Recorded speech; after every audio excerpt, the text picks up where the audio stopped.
Welcome to the SIE Chapter 2, Overview of Regulations. Now, Overview of Regulations corresponds to 3 sections of the SIE outline, all in Section 1 of the SIE outline. So it's 1.1.1, the SEC, 1.1.2, what's called SROs, or self-regulatory organizations, as well as 1.1.3, which is simply titled Other Regulators. Now, the key topics we're going to talk about in Chapter 2 are how are firms regulated, the supervisory structure. We'll talk about one of the other entities called the Federal Reserve Board and kind of what methods it uses and what it does. 3, fundamental federal acts. What are the main federal laws? A little bit about them. 4th is SIPC, which is the Securities Investors Protection Corporation. And there we're going to go into some great detail. And one of the reasons we're going to do that is because if other FINRA outlines covering the Series 6, Series 7, 79, 57, or other exams have a lot of detail, then it's kind of covered light or lighter on the SIE. But if something is mentioned only in the SIE outline, a law, a rule, or a concept, then the SIE, we assume, would go into much more detail. So Section 4 of this presentation of Chapter 2, the SIPC, will go into a little bit more detail. And lastly, we'll talk a little bit about the SROs, or self-regulatory organizations, and a little bit about them, who they are and what they do. Now, there's a lot going on this next slide. So this is kind of an overall view of the regulatory supervisory overview. Now, we'll talk about some of the rules and regulations in just a few minutes. First, we'll start from the top.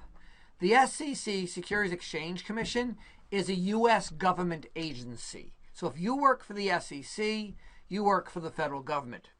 Since the federal government is going to be limited in terms of its budget, what it could spend, how does it oversee the day-to-day responsibilities of the securities industry? Well, they do that through a term called SROs. And SRO stands for self-regulatory organizations. Some of those are FINRA, the MSRB, the various exchanges. They would all be classified as SROs.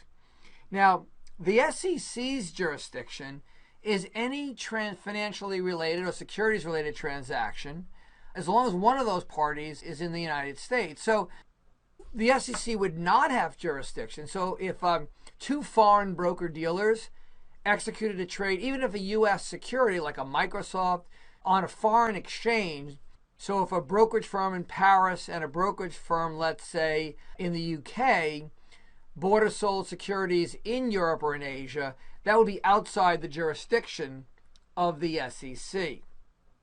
So we have the SEC, we have SROs. So think of the SROs as the day-to-day cops. Think of the SEC as the overall super regulator of the securities industry. And then we have a term we learned about our last chapter called broker-dealers, or brokerage firms. Now, brokerage firms could have offices that manage a bunch of other offices, and they're known as OSJs, or something called Office of Supervisory Jurisdiction. And then we have branches. Branches are any kind of identifying mark where the name of the brokerage firm would be on their office. So some branches are large enough where they do supervision, and they're called OSJs. Some are smaller and generally simply branch offices of the broker-dealer. And then we have 2 other terms. One is called principal, and the other is called registered representative. Registered representative are those individuals who do the day-to-day buying and selling of securities. They could have a Series 6 license, a Series 7 license, a Series 79 license, or other licenses that are called rep licenses. They're the ones that buy and sell securities, do investment banking, do trading, things of that nature. The principals are those who supervise. So if you're asked on the exam, who supervises, the answer would be a principal. And they would be located at the branch or the OSJ, and they would supervise the day-to-day activities.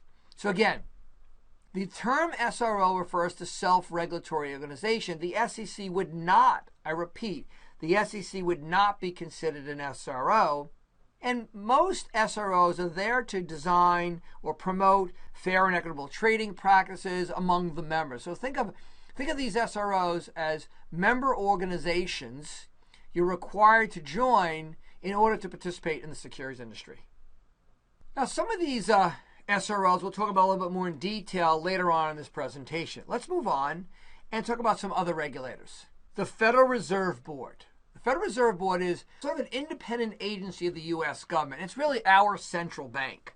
There will be more detail on the activities of the Federal Reserve Board in the economics factors section, which is chapter 19 of this presentation. Now, the Federal Reserve Board is responsible for controlling something called monetary policy, or the amount of money in the U.S. banking system, which controls interest rates. They do not set interest rates. They influence interest rates by influencing the amount of money in the banking system. More money, lower rates. Less money, higher rates. And that will be discussed more in detail in Chapter 19, so pay attention to that. What is the goal? Well, the goal is to create maximum unemployment, stable prices, low inflation.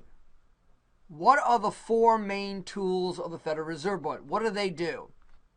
Open market operations is the Federal Reserve Board buying and selling securities to influence money supply. They set the discount rate. They set or control something called reserve requirements, which is the amount of money that a bank must keep on reserve. So the more they have on reserve, the less they could lend. The less they have on reserve, the more they can lend. And fourth is something called Regulation T, which is the amount of money one needs to deposit in order to buy securities on margin or credit, which is currently 50%. And that hasn't changed as many years. The tool they use most often is open market operations. They can change that day to day. Now, if asked on the exam, what is the only interest rate the Fed actually sets? And the answer is the discount rate. They influence a bunch of other rates, but they only set the discount rate. In addition to the Federal Reserve Board, there are some other regulators that we need to talk about. One is the FDIC, or the Federal Deposit Insurance Corporation. Now, they're one of the primary regulators for the banking industry. And one of the reasons we want to discuss them is because when people buy securities, sometimes they purchase them from a bank. And there's got to be a separation between banking products and securities products. Bank products, such as deposits, are insured by the FDIC up to $250,000. But remember, that's separate from securities. So there's a banking regulator, FDIC, and they primarily insure banking deposits and, of course, also regulate and enforce rules in the banking industry. The next two we're going to talk about together, Blue Sky Regulations, as well as the North American Securities Administrators Association, or NASA. Let's not confuse NASA with the people who do the space program. So, in addition to federal securities law, there are also individual state securities laws. And each state has sort of like a securities primary regulator known as the state administrator or the commissioner. The name is as important, but in the law they're called the administrator. And they're appointed usually by the governor for various terms, and they enforce something called the Uniform Securities Act. And just a point of reference, there are other examinations that test state securities laws, such as the Series 63, Series 65, or Series 66. But here's a general concept, and that is that instead of each state creating their own unique law, there's a group, sort of a lobbying group, for all the state administrators, and that's called NASA, the North American Securities Administrators Association. So it's sort of like a body that helps the state administrators with policies, law, and things like that. So the group at NASA, which is represented by the various states, met and decided to create one model law, the Uniform Securities Act. It's not the actual state of any one law. So the state administrator looks at the Uniform Securities Act, or USA, and says, I'll take this law as is, we'll move right on. Some states say, well, we like the law as is, but there's a few provisions we want to make stricter or more lenient. So that's covered in other examinations. A couple other things we want to talk about under NASA is they create not just the rules, but also, again, the examination requirements. So if one is looking to be qualified to sell securities in the state, they would go to the NASA site to find out about the various exams, such as the 63, Series 65, or 66. And because the federal regulators cover so much ground, the states are most interested in protecting investors from fraud, primarily non-institutional or retail investors, and that's their primary purpose. Now let's do an activity. Please go to your workbook and let's go through a couple of securities regulation matching concepts. Responsibility or responsible for supervising registered professionals or registered reps, that entity is known as a principal or supervisor. Some firms might call them a managing director. Some firms could call them a senior vice president. But the regulators refer to those individuals who supervise as principals. Whether you supervise 10 people or 100 people, you're still a principal. Controls the money supply and helps to influence interest rates. That's the Federal Reserve Board. What entity insures depositors who have money at banks? That is the FDIC, the Federal Deposit Insurance Corporation. And lastly, what entity enforces the Uniform Securities Act? Through blue sky regulations, the individual state administrators would do that.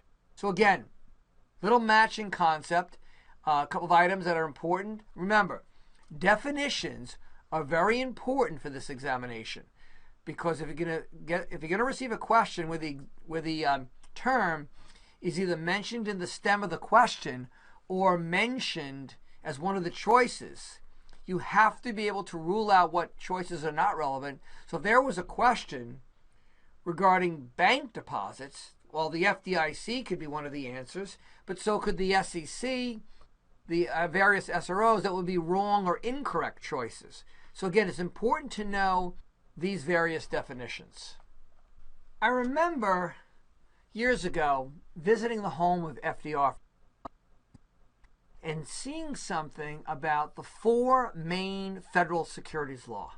And they were all enacted when he was the president. And those 4 laws are the Securities Act of 1933, the Securities Exchange Act of 1934, the Investment Advisors Act of 1940, and the Investment Company Act of 1940. Those are the 4 main federal laws. When new laws and new rules are written, they usually become part of these laws. But these are the 4 main laws, with the 33 and 34 Act being the most broad and the most widely followed. And there are 3 main components of the 33 Act. So first of all, the 33 Act covers the new issue market, or the primary market. And it regulates the raising of capital. And there are kind of 3 main components, as you can see here. 1, what is the scope or the magnitude of the law? It requires SEC registration of new issues. And what about the liability? So first, the scope of the law. What is that? To provide full and fair disclosure. Prospectuses delivered, and there's something called the SEC No Approval Clause. Let me explain. Could you imagine a company raising capital, a brokerage firm acting as an underwriter and trying to sell those securities, and going up to investors and say, we'd like you to participate in this offering. We'd like you to buy some securities of company XYZ. They're selling stock or they're selling bonds. And the investor saying, or the customer saying, well, can I have something to read that provides me with information? And the broker's response is, or the person's response is, well, I don't have anything for you. Well, that's not disclosure. So think of this as the issuer providing information to potential investors. And the prospectus, which we'll talk about much more in detail in Chapter 11, think of that as a very objectively written document that everything there is to know about a company prior to going public. I remember I was interested in buying the shares of Spotify, which is a music subscription service, and I wanted to know a little bit more about them. And when they went public and did an offering, they had a prospectus, a disclosure document, where you could see all the relevant information, the financials, who the owners are, what they did, how they made money, was in that. Now, the SEC no approval clause simply states that the SEC does not approve or disapprove this issue. All the SEC does is make sure, or what, not all, but what they do is to make sure information has been filed with them. Requires SEC registration. There are certain exemptions based upon the type of securities being issued or the way in which you're selling the security, but in general, unless there's an exemption, these entities must register with the SEC, provide, of course, a disclosure document known as a prospectus. And lastly, liability. To make sure that the underwriters have done their job. And now people say, well, if the issuer sells securities to investors and the intermediary is the underwriter, which is a brokerage firm, does that underwriter have any, let's say, requirements or any fiduciary requirements to make sure there's certain information there? And the answer is yes. Reasonable investigation is due diligence. So the underwriters would look at the documents to say, this looks reasonable. Since they're the conduit, they have a responsibility to act in the interests of their customers and not recommend a security that they know is going to be fraudulently sold. Hence the term due diligence or reasonable investigation. So if the SEC and the 33 Act covers the new issue market, as we learned from Chapter 1, what about the secondary market? Well, the secondary market is regulated primarily by the Securities Exchange Act of 1934. And let's talk about, one, the scope of the law, and then maybe a couple of specific provisions of that act. The scope of the law of the 34 Act is to regulate the secondary market. And to do that, the SEC was created, and the SEC has the power to delegate to SROs. So as new entities are entered in the market, the SEC could create various new SROs if they wanted to. Generally, what they've done is relied on existing SROs and made sure that they were the police of the various components of the securities industry. So, the 34 Act covers the secondary market. Some of the specific provisions of the 34 Act are, they created, although margin requirements are regulated by the Fed, some of the interpretations were designed by the 34 Act.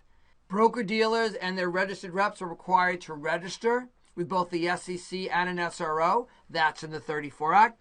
There are countless trading regulations and insider regulations that are involved in the 34 Act. You might have heard the term insider trading or insiders filing documents or things of that nature. That's all under the various provisions of the 34 Act. Now, please remember that other chapters will cover this information in detail, mainly chapters 15 and 16, which are compliance, consideration, and prohibited practices, cover many of these things in the 33 and 34 Act in much greater detail. Next up, the Investment Advisors Act of 1940. Now, in Chapter 1, we talked about that an investment advisor charges a fee generally based upon assets under management.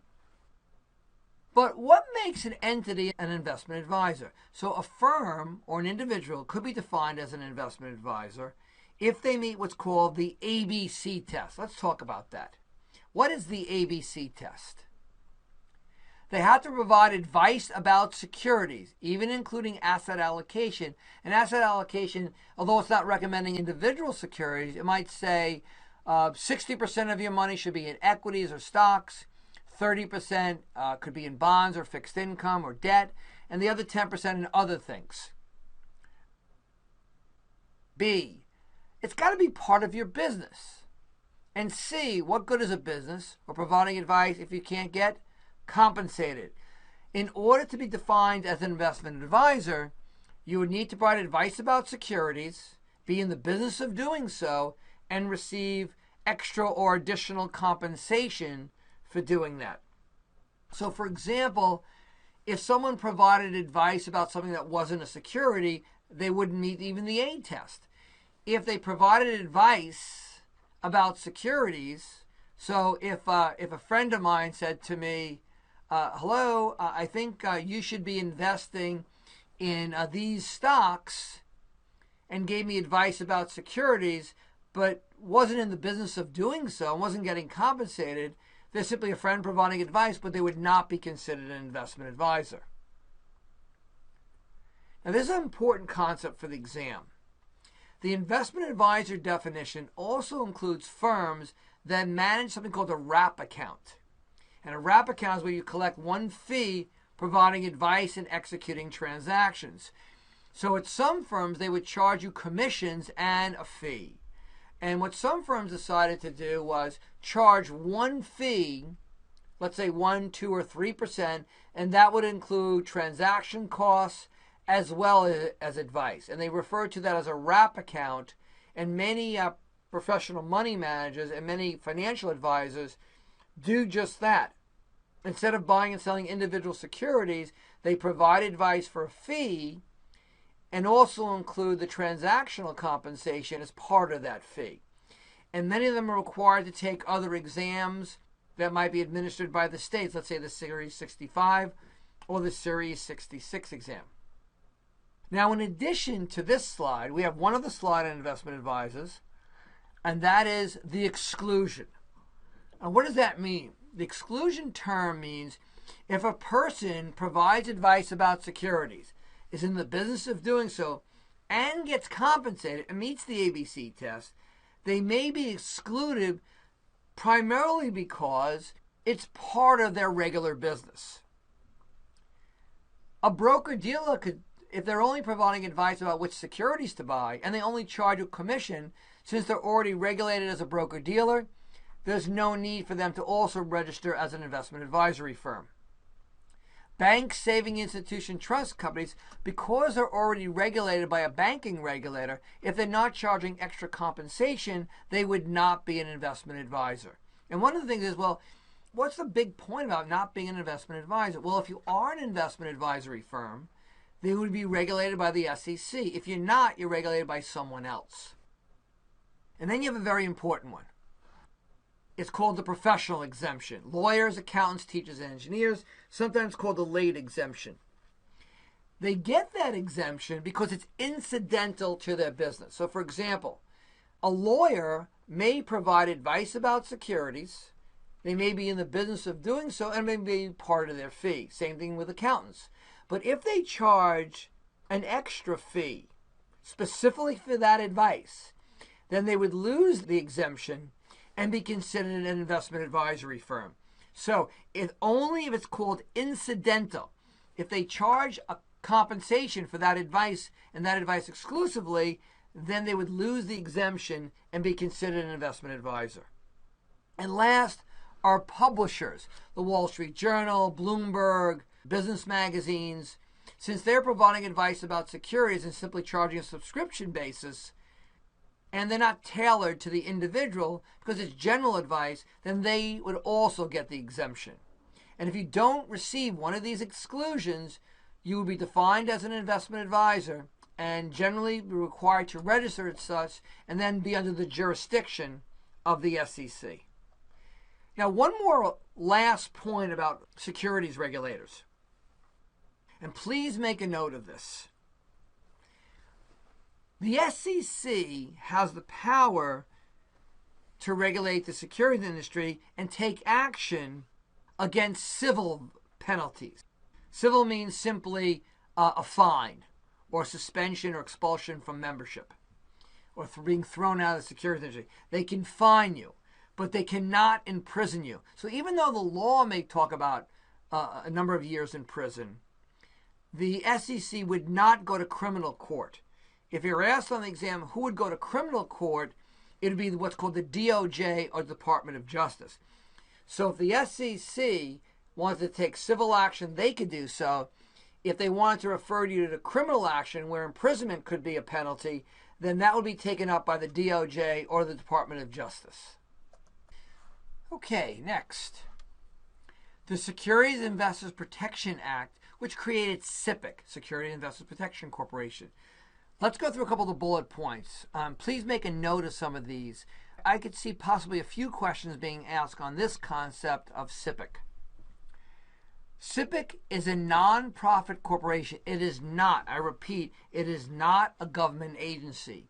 It is funded through assessments from broker-dealers. So broker-dealers pay an assessment into SIPC, which covers this insurance entity. Now, what does SIPC protect? SIPC protects brokerage firm customers, not accounts. Each separate customer is covered if the broker-dealer declares bankruptcy.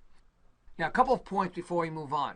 Number one, if you buy 1,000 shares of stock from a brokerage firm at $20 a share, and that stock goes down to zero, that's called a bad investment. SIPC does not cover that. SIPC would only cover you if you bought securities at a broker-dealer and that broker-dealer declared bankruptcy in order to protect you. Now, number two is the term separate customers. Each separate entity within a broker-dealer is covered. So, for example, if I had my own account, I had a joint account with my spouse, and my spouse had their own account, that would be 3 customers. If I had a retirement account, let's say an IRA, that would be 4 customers. So each separate identifying entity would be a separate customer. However, if I had 2 brokers at the same brokerage firm, let's say I like 2 brokers from the same brokerage firm, even though I had an account with one broker and an account with another broker within that same firm, I'd be 1 customer at that firm. And second of all, SIPC coverage is held at different brokerage firms. So if I had 3 brokerage accounts at 3 different brokerage firms, that would be considered 3 separate and distinct customers. What's the coverage? SIPC coverage is for cash and street name securities. We talked about street name securities in Chapter 1, where the securities are held in the name of the broker-dealer. Total coverage is $500,000, of which, not and, of which no more than $250,000 can be in cash. So let's go through a couple of examples. If I only had $600,000, of securities, I'd be covered for $500,000. If I had, let's say, $400,000 worth of securities, and I had $200,000 of cash. Let me repeat that.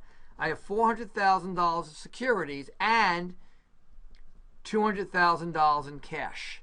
I'd be covered for all the cash of $200,000. Since the total coverage is only $500,000, I'd only be covered for $300,000 of the $400,000 of securities. So no matter what, the most I could receive of cash and securities would be $500,000 or $500,000.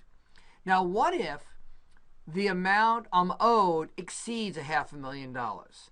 Well, what I would become, according to SIPC, would be a general creditor, which means get in line with everybody else. A couple of additional points. What is not covered? What is not covered? Fraud. If securities are lost or missing or stolen, that's covered by a brokerage firm, something called fidelity bond coverage. In addition, if it's not a security, it's not covered. So futures contracts, commodities would not be covered. So you may receive a question on the exam where you have monies in commodities at a brokerage firm, and the brokerage firm goes bankrupt. How much will SIPC protect you? And the answer is 0 or nothing. Fixed annuities are not covered because they're not considered securities, and we'll cover that more in detail in Chapter 8. And lastly is a very important concept. SIPC covers $500,000 worth of street name securities, but securities specific identifiable to a customer are distributed without limit. So, for example, if a customer has $2 million of securities held at a brokerage firm under their name, now most firms don't want you to do that, and they may even charge you a fee to hold securities in your name. They might say, if you want to hold securities in your name, you hold them yourself.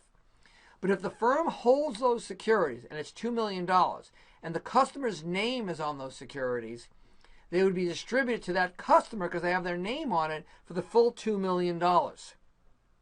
And if the customer had securities and street name as well, that would be covered for $500,000. So they're exclusive of one another. Let's look at a couple of specific examples.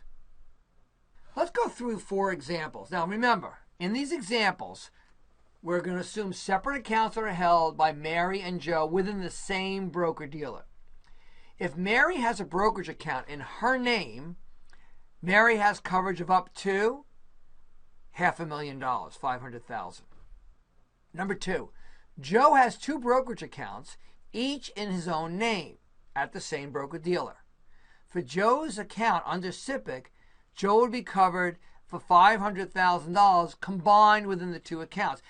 That is an example I told you where you could have 2 brokerage accounts within the same firm because you might have 2 different brokers. Number 3, Joe and Mary are married and have a joint brokerage account which is separate from the individual account they maintain at the firm. So Mary has a brokerage account, Joe has a brokerage account, and they also have a joint account, an additional $500,000 of coverage for the joint account. And remember, so in essence, Mary and Joe each have their own accounts, and Joe and Mary have a joint account. That would be considered 3 customers. 4th, Joe has both a Roth IRA and a traditional IRA within the brokerage firm. Joe is protected for up to $500,000 for the Roth and up to $500,000 for the traditional IRA. On the Roth and traditional, which will be covered more in detail in terms of the retirement plans with the customer account chapter, those are considered separate customers. So in totality, that's 5 total customers. Individual accounts for each, a joint account, and 2 various retirement accounts. Now, a couple of other items regarding SIEChapter, a couple of other items as well. And the question might come up is, what if a customer has borrowed money in a brokerage account? So let's look at an example. What if a client had a brokerage account, and in that brokerage account was securities valued at $600,000? But the client, when they bought those securities, borrowed funds to buy those securities. Sometimes that's referred to as a margin account, but borrowed funds. So if the customer had $600,000 of securities, but had $300,000 that they borrowed to buy those securities, their equity value or the net value would be $300,000. So again, $600,000 of securities, $300,000 of a loan against those securities. The equity is the differential, which is $300,000. If that brokerage firm went bankrupt, the customer would be covered for the equity of $300,000. What the brokerage firm would simply do is sell off $300,000 of securities, pay back the loan, and distribute $300,000 of security to that customer. And that's if the customer had borrowed funds to buy those securities. Let's look at some additional federal laws. And many of these will be covered more in detail in chapters 15 and 16, which was the compliance and prohibited practice section. The Investment Company Act of 1940, which is the 4th major federal law, identified 3 types of what's called investment companies. One is called a management company or a mutual fund, and the second is called a unit investment trust, and the third is a face amount certificate. And that will be covered more in detail in chapter 7. Second, we have the Insider Trading and Securities Fraud Enforcement Act of 1988, which actually became part of the 34 Act. And that talks about defining an insider as someone who's a corporate officer or director or any person who owns 10% or more of a company equity. So if I'm on the board of directors, I'm an insider. If I'm a director, I'm an insider. If I'm the president of the company, I'm an insider. And if I'm not an officer of the company and I own more than 10%, then I'm also considered an insider. And there are many restrictions on what insiders can do in terms of buying and selling those securities. And that concept will be covered in a number of different chapters in this course. I couldn't use material non-public information to buy or sell. That would be called insider trading.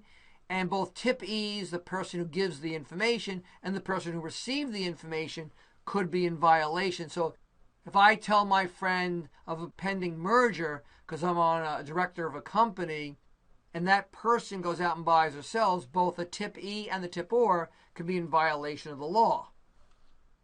And again, that will be covered in greater detail in another chapter. The Penny Stock Reform Act of 1990 basically was a bunch of rules written around penny stocks, which are defined as anything that's not listed on an exchange and it's an equity and it's priced below $5. There are many restrictions in terms of soliciting sales of these securities called penny stocks. The SEC is concerned about fraudulent sales practices, so the firms must establish suitability, approval, and certain disclosure requirements when soliciting sales of penny stocks. The Telephone Consumer Protection Act of 91, which will also be covered later on, refers to the time you're permitted to cold call, which is 8 a.m. to 9 p.m., local time of the person being called, and the maintenance of what's called a do not call list. That's a great thing. The do not call list is if you receive a solicitation call from a brokerage firm and you specifically say to them, I don't want to be called again, they must put you on a list.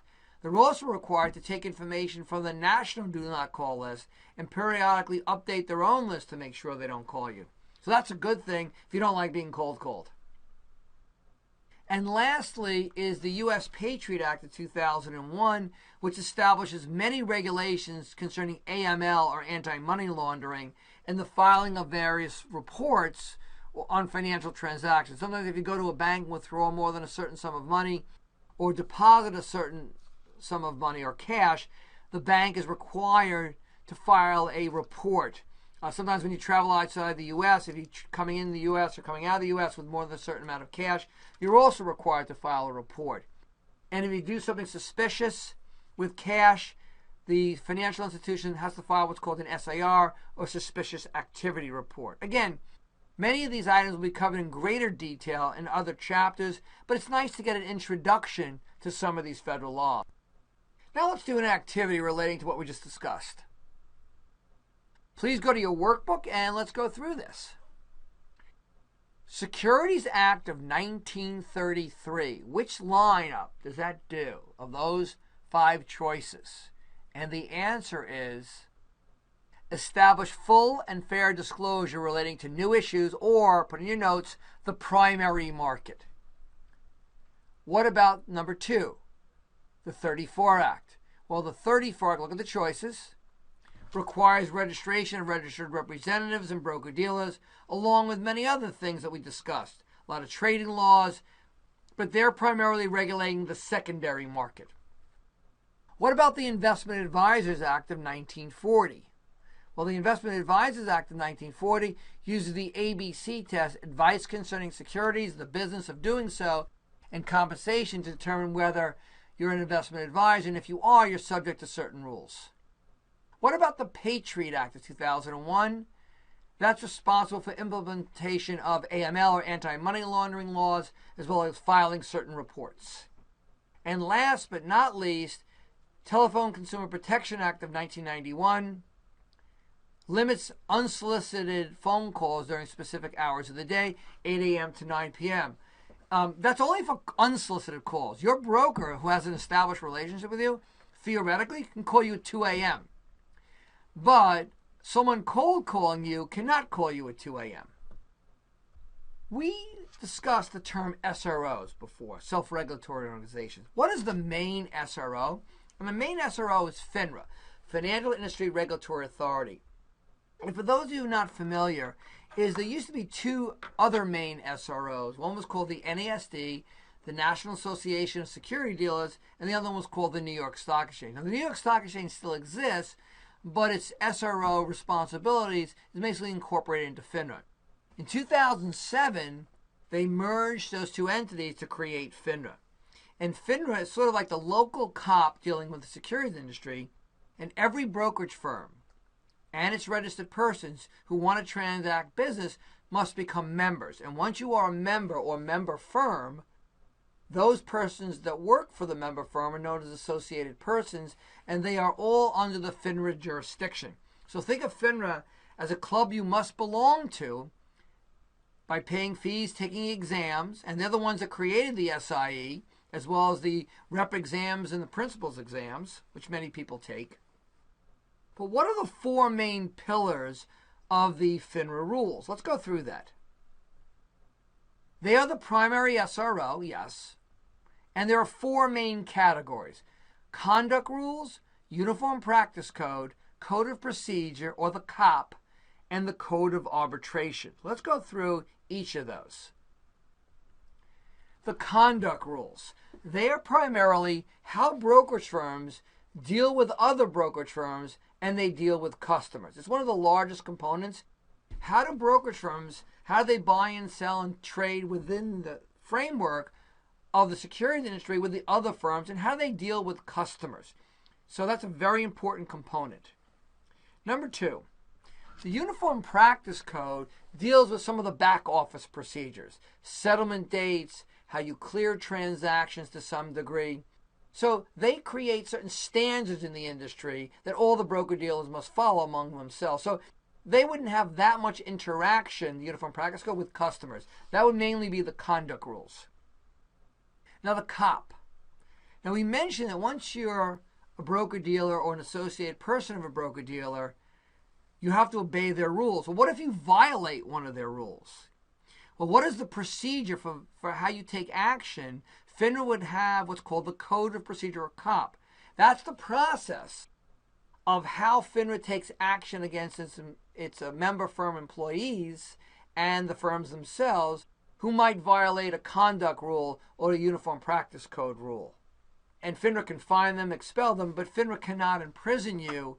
Only the SEC, through the Department of Justice, could take criminal action against an individual or a firm. And lastly is the Code of Arbitration. And when you think of the word arbitration or Code of Arbitration, what should come into your mind is a dollar sign. It's only for monetary values. So if a brokerage firm is accusing another brokerage firm, or a rep at a brokerage firm is saying something was done improperly, or a customer has felt that they've been wronged financially and only financially, they would take the action to arbitration. And arbitration is much, much less expensive and much quicker than what's called litigation going through the court system.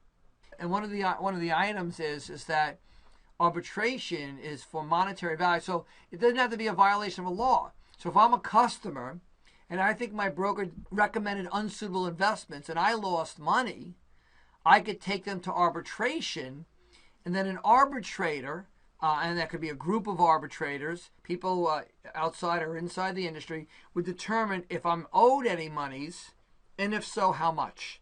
So arbitration is a method of solving disputes only dealing with monetary amounts. A very frequent question is asked, and that is, are rules, regulations, SROs, are they created in advance of something negative happening or afterwards? And the answer is, rules, regulations, and the creation of SROs are always reactionary. There's some bad things happen or some negative things happen, a new law is written, Dodd-Frank or Sarbanes-Oxley or things like that. The Insider Trading Act of 1988 was created after some issues around that time dealing with insider trading. So some years ago, there were some problems in the municipal bond market. And an SRO was created called the MSRB, Municipal Securities, keyword, Rulemaking Board. What they do is formulate rules and regulations regarding municipal securities only. There's a separate entity called the MSRB that creates rules and regulations and regulates the salespeople for only municipal securities, states, cities, and localities. So there are specific exams, the Series 50, the Series 52, the Series 51, are created by the MSRB. So the question is, what else do they do? And the answer is nothing else. The MSRB rules do not apply to the issuers, the states, the cities, and the counties. There is no way that the MSRB or any entity is going to regulate the governors, the mayors, and of cities and towns. So the question is, if there's an MSRB rule written, who enforces the MSRB rule? Well, I know one entity that doesn't enforce the MSRB rules, and that is the MSRB itself. It has zero enforcement power. So two main components. Let's make sure we make a note of these. MSRB rules apply to the brokerage firms and the sales professionals that sell and engage in municipal securities business. They do not apply to the issuers of municipal securities, nor does the MSRB have any enforcement power. So, the last question is, who does enforce rules? And the answer is below. For broker-dealers, it's FINRA or the SEC. So if a brokerage firm violates an MSRB rule, who will take action? Primarily will be FINRA. And for bank dealers, let me define what that is. Many years ago, before there was something called Glass-Steagall, before that was disavowed, is banks would be able to transact business in municipal securities, but not others. So there are certain banks today that only deal with municipal securities. And since they're not brokerage firms, they're known as bank dealers. And the three banking regulators would take action against them. One is the controller of the currency, the other is the Federal Reserve Board, and the third is the FDIC. So, if a bank that only dealt with municipal securities violated an MSRB rule, one of those three would regulate or enforce the rule. Which one? It depends on who the bank primary regulator is, and usually that's based on, is it a federally chartered bank, is it a state chartered bank, or is it a national chartered bank? And that's beyond the scope of this examination. But again, the MSRB does not have any enforcement power. For broker dealers, it will be the FINRA or the SEC, and for bank dealers, it will be one of those three regulators listed. Although there are various exchanges that are SROs also, and we talked about some of those, I just want to add one more.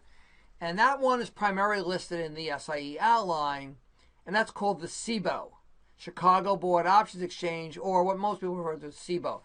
And the reason why I mention them is they are the primary self-regulatory organization for the options market. And again, options discussed more in detail in Chapter 10. So lastly, it's a trading venue for equity options, index options, yield-based options, which are options on various yields, and ETFs, called exchange-traded funds. And they are regulated by, of course, the SEC. They're under the SEC's jurisdiction. And again, there are many exchanges. We just wanted to add one more that primarily is responsible for options. Lastly, let's look at a question. Now, although many of the questions on the exams, here we have some Roman numeral questions, for the SIE, they're predominantly what's called ABCD questions, where you only have to pick one of the choices. We're doing it here to pick a few of the choices to kind of go through the concept. Okay. Which of the following statements is true regarding SROs? And again, the best way of doing this is to go through each choice and write a T or an F next to the choice. So let's look at number 1. FINRA's Uniform Practice Code determines the discipline for violating its rules. Is that true or false? Number 2. The MSRB formulates and interprets its rules but does not enforce them. Is that true or false? The CBO provides a trading venue for ETFs. Is that true or is that false? And lastly, FINRA is responsible for enforcing MSRB rules. Is that true or is that false? So of the 4 items listed, which ones are true and which ones are false? And the answer is 2, 3, and 4 are true. The MSRB formulates but doesn't enforce its own rules. The CBOE does provide a trading venue for ETFs, and FINRA is responsible for enforcing MSRB rules. The reason why number 1 is not true or false, it states FINRA's Uniform Practice Code determines the discipline for violating its rules, and that's false because the entity that does that is the COP, or Code of Procedure. The Uniform Practice Code is delivery dates, settlement dates between the 2 brokerage firms. Now this concludes Chapter 2, our next chapter, and we begin the fun, exciting part, which is talking about the various products. So the next section is going to be equity securities, which consists of common stock, preferred stock, rights, warrants, and ADRs, better known as American Depositary Receipts.